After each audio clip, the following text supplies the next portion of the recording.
Many Muslims, when they come from overseas, they leave Islam back in their home country. I mean, they bring their traditions, they bring their culture, but their traditions have nothing to do with Islam. For example, the idea of a forced marriage where a woman gets married without her consent, Islam doesn't allow that. Plus, it's totally messed up, man.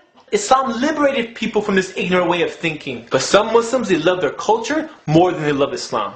And that's why they're willing to compromise their religion for the sake of their culture. Joke! Joke! Joke! Now, I'm not saying that all culture is bad. There's a lot of great things we can learn from different cultures. There's tasty food, beautiful artwork, rich languages, and so much more. I'm referring to the parts of the culture that conflict with Islam. You know, one of the things that confuses a non-Muslim? It's when they see a Muslim take part of Islam and part of their culture, put it all together, and label the whole thing Islam. Not only are you giving Islam a bad name, but you're confusing everybody. You see, if you add or subtract anything from Islam, it's not Islam anymore. And there's so many Muslims who try to customize Islam just so it meets their desires. Desires. Alhamdulillah, I found Islam before I met these type of Muslims. Alhamdulillah. As a convert, I can tell you that Islam is a very beautiful religion. This is why I feel bad for a child who grows up in a family where Islam is not given to him properly. You know who I'm talking about. The parents who purposely teach only parts of Islam, the parts that benefit them. The child grows up misunderstanding Islam because he sees his parents compromising it. You know what I'm talking about, man. How about the father who occasionally closes up his liquor store so he can go to Jummah prayers? Oh brother, it's not halal to have business open during Jummah. Bro, it's a liquor store. Your business isn't even halal. How about the mother who tells her daughter to put on hijab on the masjid stairs, but then tells her to take it off for the interview? What's up with that? This is why your kid grows up all confused. They can't tell the difference between what is culture and what is Islam. But you don't take it seriously. You're like, until the day you wake up. The day I wake up? The day you wake up and you find out that your kids are not kids anymore? They're teenagers. They're teenagers! You know, that's when their hormones start going crazy and you start losing your hair. Your daughter starts asking questions about having a boyfriend. And what type of plastic surgery are you cool with, Dad? You freak out and tell her to go talk to her mom. But then your son wants to talk to you about tattoos and what parts of his body he wants to get pierced. So you try to talk to him. But since you never talked to him, you lost the channels of communication a long time ago. Basically, you have no idea what the boy is saying anymore. It goes something like this. Yo, yo, yo, yo, Pops. I was about to go bounce and play some b-ball. So if my homies call me, tell them to call me on my cell. I'll catch you later. What? What are you saying? Where are you going? Loves to hang out and chill, but I got to go, Pops. And the other 411 I told you to keep on the DL? You gotta keep that on the hush-hush, baby. Anyways, I'm outie like a Saudi. I got to go. Peace out! Later, Pops. 411, Audi, Saudi, what? What are you saying? Where are you going? Where are you going? Now you're really worried and you don't know what to do. But it gets worse. You find out that your kids have those not-so-Islamic pictures on their MySpace account.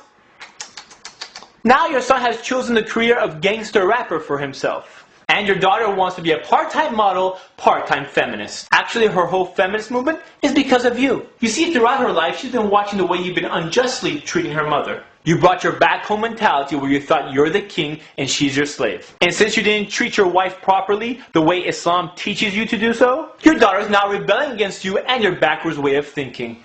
You see, Islam teaches us that the best of you is who's best to his wife. But apparently you didn't take that part of Islam seriously.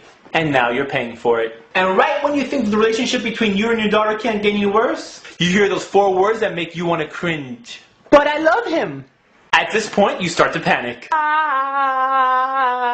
You look at your wife and say, What are we going to do? What are we going to do? You see, you brought all this drama upon yourself because you didn't teach your kids Islam. Instead, you raised them with customs that conflicted with the teachings of Islam.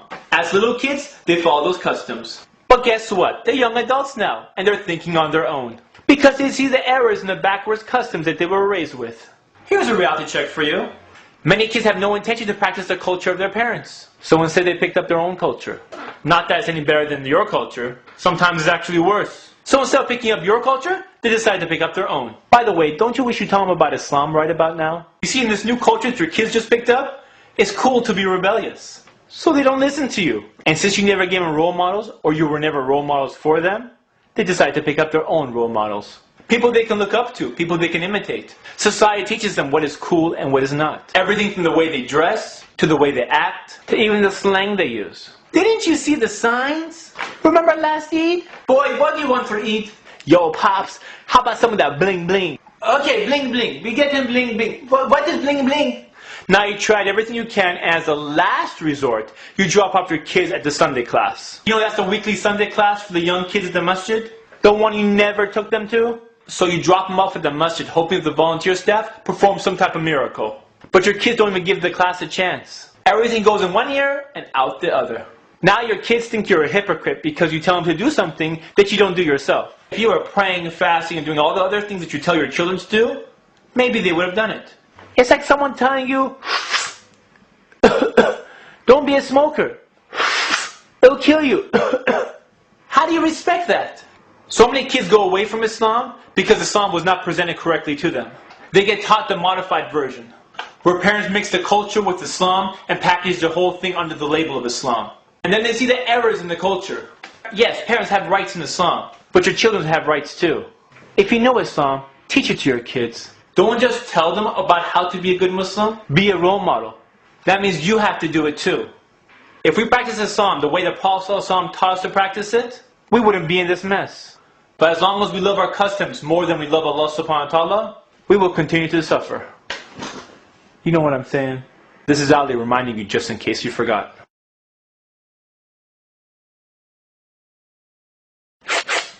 This is Ali reminding you just in case you forgot. This is Ali reminding you just in case